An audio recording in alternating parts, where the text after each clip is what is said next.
Because all of the bullshit he had to put up with from that last president. That's why he's a good president? Oh, he had to put up with all that bullshit to make things right again. He's fixing stuff? I think he was. Yes, I was. So what is he fixing? He was fixing... Yes. What's going on, everyone? James Klug here. Welcome back to part 2 of Is Joe Biden a Good President? Let's jump back into the video.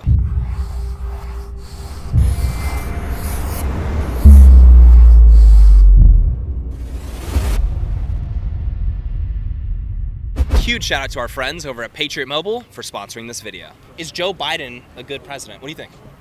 Personally, me, I really don't think so. Like, I feel like he's kind of failed the country so far. He makes no decisions on his own. He works from a teleprompter, and he is the worst president we've ever had in all of my years of living. Inflation has skyrocketed. You know, gas prices, obviously.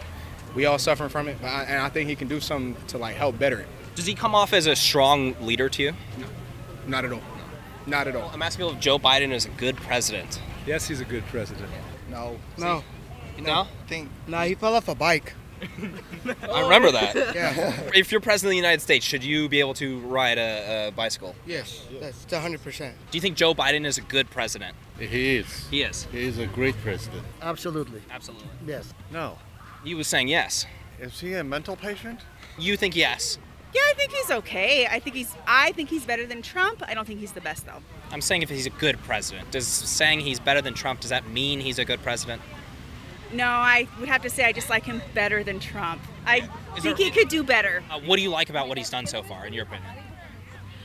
I like that I don't like Trump. It's not I can't Trump. stand Trump. You think he's a good president? Yeah, I think he's a good president. Why do you think he's a good president? Because all of the bullshit he had to put up with from that last president. That's why he's a good president? Oh, he had to put up with all that bullshit to make things right again. He's fixing stuff? I think he was. Yes, I was. So what is he fixing? He was fixing... Yes. Well, number one is he got Trump out. Is that his greatest achievement? Well, it depends on how you look at it. I would say it's one of his greatest achievements. The guy was terrible, man. Come on. Well, okay, so I understand that. I understand what you're saying there. Now you got Biden coming in. You're saying and he's Trump's gotta terrible, deal but that with- doesn't mean that doesn't make Biden good, though. My initial question is he a good president? You're saying you didn't like the previous guy, but that doesn't answer the question, He's the does lesser it? of two evils. The reason why we're talking about this, you guys have seen the polls, even among Democrats. He's very unpopular right now. Right. The Times Siena poll hit 33%. Quinnipiac was at like 31, although I would say that's a little bit on the low end. I would look more towards the Times Siena poll, recent one that came out, 33%.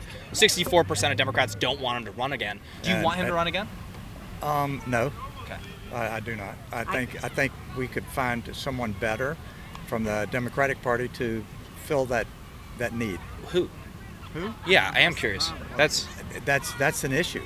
Kamala? No. 64% of Democrats do not want him to run again. That's lower than Donald Trump's approval rating at his very lowest. Right. Think the economy is part of it. Also think his foreign policy views are probably have an impact on that. Those are probably the top two. Government has spent a lot of money, right, and thrown it into the marketplace, and now look where we're at. I mean, majority of Democrats actually don't even want him to run in 2024. Why do you think that is? Because he's a failure and they'll drag the ship down.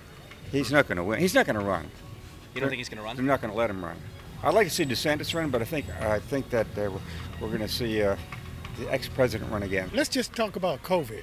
Okay. What did Trump do for the COVID when he first found out it was going on? Did he have a plan? He shut Did down do travel anything? from China.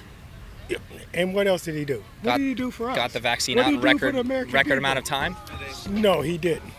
Yeah. No, how long got did he know about it before we knew about it?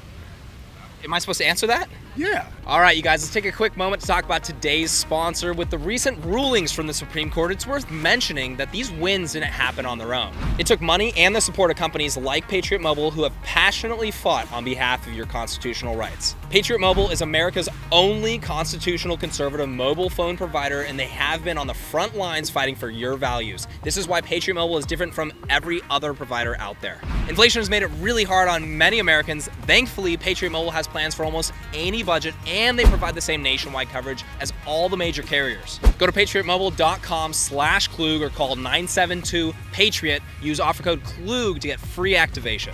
If you're a veteran or first responder, please let them know because they have special discounts just for you.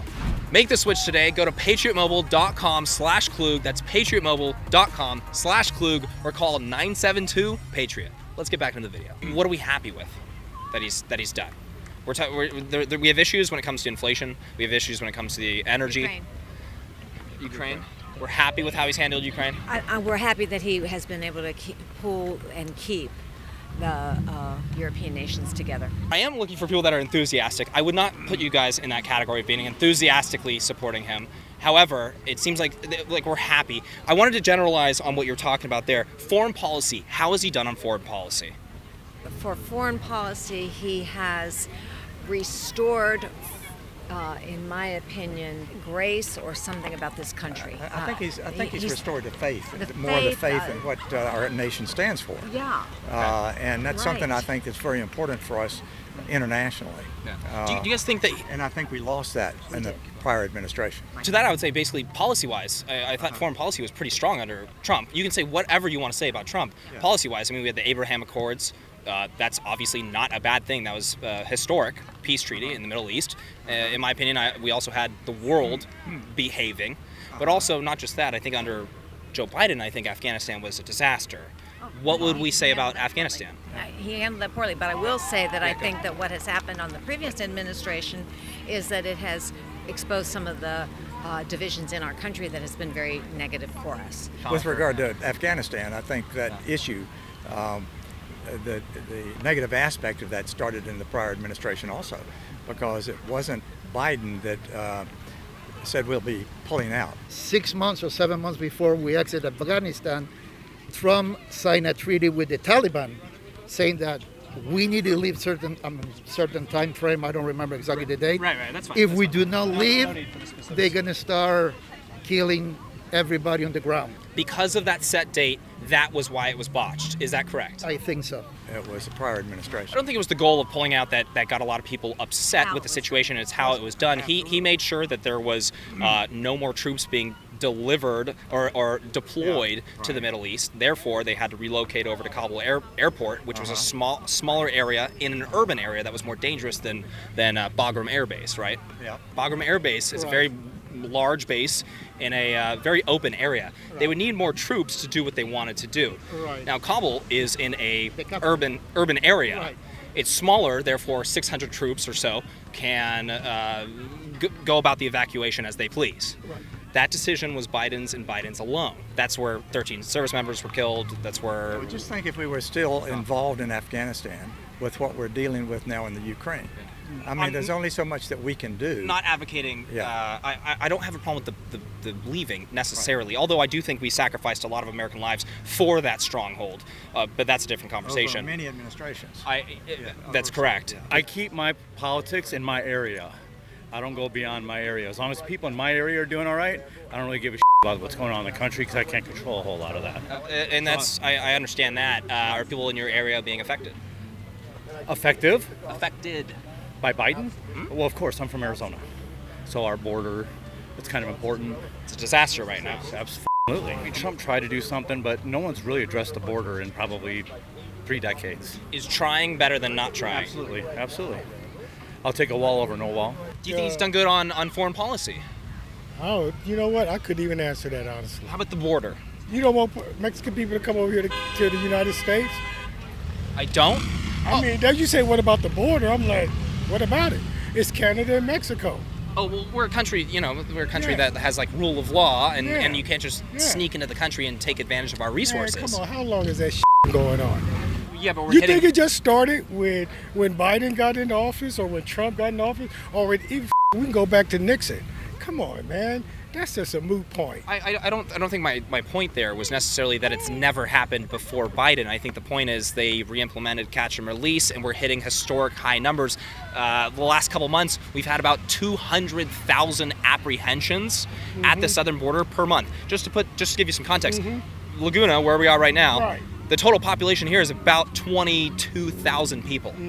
Okay, so when it comes to stressing resources of these small towns that have about 10,000 total population on the border, and you have 200,000 people coming along the southern border every single month, that's a problem. Laguna's suffering because of the border issue? I'm telling you, I'm comparing the size. There are a lot of things going on which is out of his control. The inflation is out of his control. Why is inflation out of his control?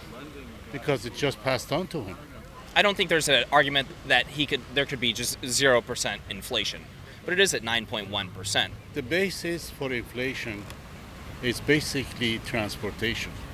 Transportation is increased, but the price of transportation is increased by gas prices. Mm-hmm. What do you think they've done to make it better? He's been trying to find sources of the oil, sources of gas. He has been trying reluctantly to talk to Saudi Arabia, very reluctantly. Yeah. What about sources in the United States? I told you he has never stopped any kind of oil production. If anybody has stopped oil production are the oil companies. What this administration has done has been proactive. Correct. In creating inflation. Day one, shut down, access to lease public lands for, federal lands for oil and gas. Just one quick example. And that's what they've done to be proactive in creating a situation that's worse than it should be. The energy is the biggest one. Another big one that just adds insult to injury is the stimulus bill that they did not need at the time because we actually had about $1 trillion in reserves at that time. Right. They didn't need to do that, but they did it anyways, which obviously that contributes to inflation. Threw fuel on the fire. Sending that message to the world saying we're not the energy producing powerhouse has an impact on oil. It is a talking point. It's not necessarily true. We can produce more oil than we even need to consume. We don't. Right. And so the messaging coming out of shutting down the economy didn't need to be, we're going to go after green energy and reject oil production. It should have been ramp that up to combat inflation as well as combat the oil shortages. I don't see that as being a pro-energy policy when it comes to wanting to get America's energy department firing on all cylinders. He has been extremely pro-energy policy. He has a lot of, and especially on the renewable energy. The gas... That's not helping us right now. That's why we're begging OPEC to produce more oil. Why should we bring Trump back? Because he was all about the money, man. Realistically, Joe Biden is just a puppet for the United States. Does Trump come off as stronger to you as a leader? For sure. Brittany Griner would have been out of Russia right now if Trump was president. Putin's showing that he's stronger than the United States, and Trump wouldn't let that happen. Does Biden come off as mentally sharp to you? Oh, yeah. He does? Oh, yeah. Oh, absolutely. Super sharp? Absolutely. Anybody. Anybody? Anybody is better than Biden. I'd vote for Trump. He comes off as a very strong leader. Like when he says he's going to do something, he's really going to do it. It might take him a little bit of time, but he really will do it.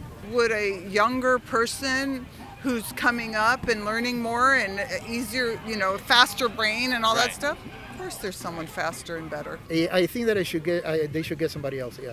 Not because of politics or anything, because of age. If it was Trump versus Biden in 2024, would you go Trump or no? I would have to. I really would. And I'm not a Trump supporter at all. As a matter of fact, anyone that's even get the Trump support in Arizona, I won't vote for. You're definitely not MAGA, but you would choose Donald Trump over Biden. That's how... Yeah. If you were hopping on an airplane, okay, and Joe Biden was the pilot, would you get on that airplane? If he had a licensed pilot, yeah, because you go through certain hoops that they wouldn't give the pilot license to anybody. If he said something that he said recently, like the United Straits of America and the District of Columbia, and then accidentally said that he had cancer after, would you still hop on that plane? I don't know exactly what you're talking about. I haven't heard him saying that. I don't know. Honestly, I don't know. I never heard him say that. All right, everyone, that is it for today. Now, we got a lot of mixed responses, but let me know what you guys thought about what people said in the comment section below. And if you guys enjoy this video, please hit that like button. Make sure to subscribe for more videos and hit that bell notification button so you're notified next time we post. We'll see you next time.